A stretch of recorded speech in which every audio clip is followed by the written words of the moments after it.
ক্রমে বাংলাদেশের জনগণের নাজেহাল অবস্থা আমাদের খাওয়ার উপরে কিন্তু ডিপেন্ড করে আসলে গরম কতটুকু লাগবে এবং কতটুকু লাগবে না।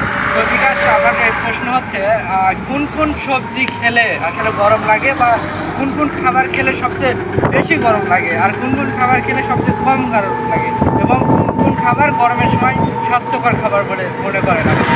ধন্যবাদ। সবচেয়ে হট টপিক হচ্ছে আমাদের হট আপা এবং আমাদের যে বাংলাদেশের মানুষের যে অতিরিক্ত গরম, এই বিষয়টা সবচেয়ে বেশি আমাদের ভোগাচ্ছে। আসলে আমাদের খাবারের উপরও কিন্তু আমাদের গরম লাগা এবং একটু কিছু শীতল অনুভব হওয়া এটা কিন্তু ডিপেন্ড করে। সেটা কীরকম, যেমন আপনি যদি গরমের সময় অতিরিক্ত ডিম খান, অতিরিক্ত দুধ খান এবং প্রতিদিন প্রতি খাবারে আপনি যদি আপনার খাবারের রেসিপিতে মাংস রাখেন, এই বিষয়গুলো যদি খান আপনার কিন্তু অতিরিক্ত গরম লাগবে, এটা স্বাভাবিক, তাই কিনা?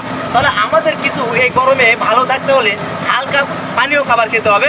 তার পাশাপাশি যদি লাউয়ের তরকারি প্লাস কুমড়, যেগুলো অন্যান্য ফল ফলাদি আছে, সবজি আছে, সেগুলো খাবার যদি খায় আমাদের কিন্তু শরীরে হালকা একটু ঠান্ডা অনুভব হলেও হতে পারে। তার পাশাপাশি আমাদের পানি বেশি খেতে হবে। পারলে আপনি যদি আপনার সামর্থ্য থাকে ডাব খাবেন, ফলমূল জাতীয় জিনিস খাবেন। আর এই বিষয়গুলো খেলে আপনার গরম থেকে কিন্তু হালকা রেহাই পাওয়া যাবে। আর অতিরিক্ত যে ভারী খাবার, এই খাবারগুলো এই গরমের সময় না খাওয়াই ভালো, এটাই হচ্ছে বেশি কাজে দিবে আপনাকে। ধন্যবাদ।